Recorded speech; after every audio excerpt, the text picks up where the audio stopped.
আজকে কোন অবস্থায় বাংলাদেশকে নিয়ে এসেছেন যে আপনার সাবেক পুলিশ প্রধান তার আজকে হাজার হাজার দুর্নীতির চিত্র পত্র পত্রিকায় বেরিয়ে আসছে, তাকে আপনারা লালন করেছেন। আমেরিকান স্যাংশন পাওয়ার পরেও তাকে আপনারা আইজি বানিয়েছেন। আজকে একইভাবে সাবেক সেনা প্রধান তাকে স্যাংশন দেওয়া হয়েছে একটা মাত্র কারণে, যে সে বাংলাদেশের লুট করেছে, চুরি করেছে এবং নির্বাচনে বাধা সৃষ্টি হয়ে দাঁড়িয়েছে। বন্ধুগণ, এই দায় কি শুধু ওদের, না এই দায় এই সরকারের, যারা আজকে জোর করে ক্ষমতা দখল করে বসে আছে? সেই জন্য আমি বারবার করে গতকালও বলেছি, এখনো বলছি যে এখন আপনাদের রিজাইন করা উচিত। এই কারণে একমাত্র বেনজির বা আজিজ কেন ভুক্তভোগী হবে? আপনারা ভুক্তভোগী হবেন না?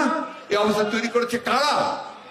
একজন বেনজির তো নয়, একজন আজিজ নয়, অসংখ্য বেনজির বা আজিজ আপনারা তৈরি করেছেন, যারা বাংলাদেশকে লুট করে খাচ্ছে। বন্ধুগণ, একটাই কাজ, লুট করা। আমরা যখন ছোট ছিলাম, আমাদের মা আমাদেরকে ঘুমের গান গাওয়া শুনিয়ে বলতেন, ছেলে ঘুমালো, পাড়া জোড়ালো, বর্গি এলো দেশে।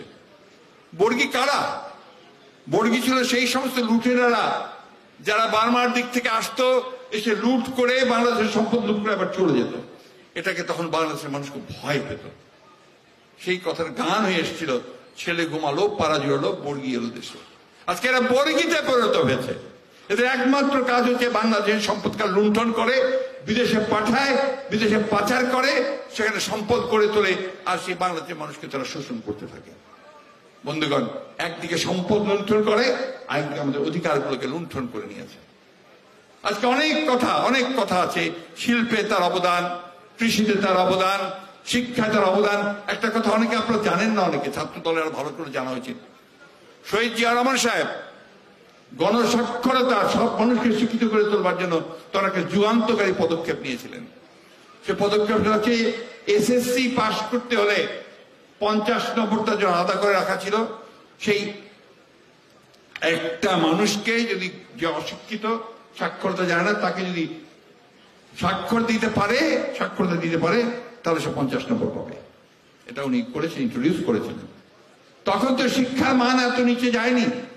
শহীদ জিয়া তো তার যে প্রথম যে ক্যাবিনেট, সেই ক্যাবিনেট তৈরি করেছিল বাংলাদেশের সবচেয়ে জ্ঞানী গুণী মানুষগুলোকে একসাথে নিয়ে এসে দিন রাত পরিশ্রম করতেন, তাদের সঙ্গে কথা বলতেন যে কি করে এই দেশে ভাগ্য উন্নয়ন করা যায়।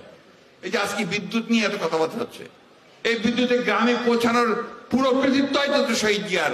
তিনি আরইবি গঠন করেছিলেন, রুরাল ইলেকট্রিফিকেশন বোর্ড গঠন করেছিলেন। একটা না, অসংখ্য কথা বলা যাবে। বন্ধুগণ, সময় কম, আমি শুধু একটি কথা বলতে চাই। আজকে যে আমাদের সংকট, এই সংকটটা একটা মহা সংকট।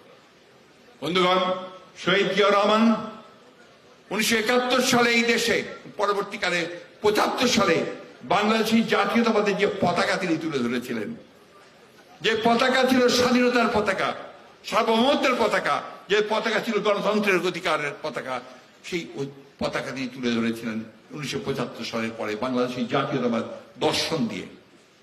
তার শাহাদাত বরণের পরে সেই পতাকাকে তুলে ধরেছিলেন দেশনেত্রী বেগম খালেদা জিয়া। তিনি দীর্ঘ নয়